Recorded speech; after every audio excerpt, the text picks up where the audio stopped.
ಉಡುಪಿಯಲ್ಲಿ ಸಚಿವೆ ಲಕ್ಷ್ಮೀ ಹೆಬ್ಬಾಳ್ಕರ್ ಅವರು ಪ್ರತ್ಯೇಕ ಕಲ್ಯಾಣ ಕರ್ನಾಟಕ ರಾಜ್ಯ ಹೋರಾಟದ ಕುರಿತು ಮಾಧ್ಯಮದ ಮಂದಿಯ ಪ್ರಶ್ನೆಗೆ ಉತ್ತರಿಸಿದ ಅವರು, ಪ್ರತ್ಯೇಕ ಧ್ವಜ ಹಾರಿಸಿದವರಿಗೆ ನಾನು ಬೆಂಬಲ ಕೂಡ ಮಾಡಲ್ಲ.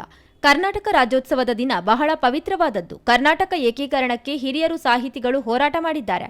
ಈ ಸುಸಂದರ್ಭದಲ್ಲಿ ಈ ಬೆಳವಣಿಗೆಗಳ ಬಗ್ಗೆ ನಾನು ಮಾತಾಡಲ್ಲ.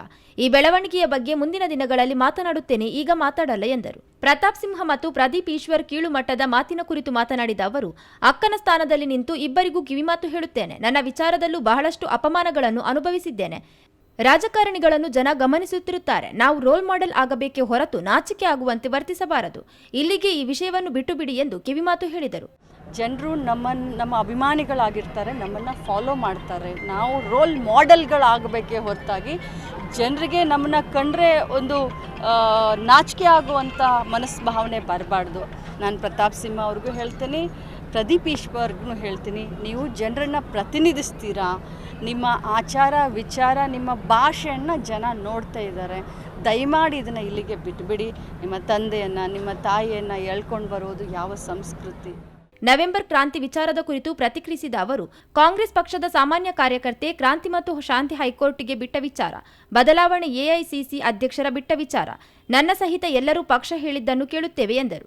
ನಾನು ಕಾಂಗ್ರೆಸ್ ಪಕ್ಷದ ಸಾಮಾನ್ಯ ಕಾರ್ಯಕರ್ತೆ. ನವೆಂಬರದಲ್ಲಿ ಕ್ರಾಂತಿಯಾಗಲಿ ಶಾಂತಿಯಾಗಲಿ ಇದು ಹೈಕಮಾಂಡ್ಗೆ ಬಿಟ್ಟಂಥ ವಿಚಾರ, ಪಕ್ಷದ AICC ಅಧ್ಯಕ್ಷರ ಗಮನಕ್ಕೆ ಬಿಟ್ಟಂಥ ವಿಚಾರ. ಏನು ಪಕ್ಷ ಹೇಳುತ್ತೋ ನನ್ನ ಸಮೇತ ನಾವು ಅದನ್ನು ಕೇಳಲಿಕ್ಕೆ ಸಿದ್ಧ. ನವೆಂಬರ್ ಕ್ರಾಂತಿ ಅಂದ್ರೆ ಭ್ರಾಂತಿ ಎಂದು HC ಮಹಾದೇವಪ್ಪ ಅವರು ನಮ್ಮ ಪಕ್ಷದ ಹಿರಿಯ ಮುಖಂಡರು, ಕ್ಯಾಬಿನೆಟ್ನಲ್ಲಿ ಅತ್ಯಂತ ಬುದ್ಧಿವಂತ ಮಂತ್ರಿ, ಅವರೇನು ಹೇಳಿದರೂ ಅದಕ್ಕೆ ನಾನು ಬೆಂಬಲಿಸುತ್ತೇನೆ ಎಂದರು. ಧರ್ಮಸ್ಥಳ ಬುರುಡೆ ಪ್ರಕರಣ ತನಿಖೆಗೆ ಹೈಕೋರ್ಟ್ ಬ್ರೇಕ್ ವಿಚಾರದ ಬಗ್ಗೆ ಮಾತನಾಡಿದ ಅವರು, SITಗೆ ಕೋರ್ಟ್ ನಿಬಂಧನೆಯನ್ನು ಹೇರಿದೆ. ಕೋರ್ಟ್ನ ಆದೇಶವನ್ನು ನಾವು ಪಾಲಿಸ್ತೇವೆ ಎಂದರು. SITಗೆ ನಿರ್ಬಂಧನೆಯನ್ನು ಹೇರಿದೆ. ಕೋರ್ಟ್ನ ಆದೇಶವನ್ನು ನಾವು ಪಾಲಿಸಲೇಬೇಕಾಗಿದೆ. It doesn't mean that court ಆದೇಶದಿಂದ ಸರ್ಕಾರಕ್ಕೆ ಹಿನ್ನಡೆ ಆಗಿದೆ ಅಥವಾ ನಮ್ಮ ಇದಕ್ಕೆ ಹಿನ್ನಡೆ ಆಗಿ, ಡಸಂಟ್ ಮೀನ್ ದ್ಯಾಟ್. ಅವರು ಸ್ಟೇಯನ್ನು ಕೊಟ್ಟರೆ ಆ ಸ್ಟೇಯನ್ನು ವೆಕೆಂಟ್ ಮಾಡಲಿಕ್ಕೆ ಏನೆಲ್ಲ ಮಾಡಬೇಕು ಅದನ್ನು ಸರ್ಕಾರದ ವತಿಯಿಂದ ಮಾಡ್ತಾರೆ. ಬಟ್ ಒಂದೇ ಒಂದು ಸತ್ಯ ಹೊರಗೆ ಬರಬೇಕು ಅಷ್ಟೇ.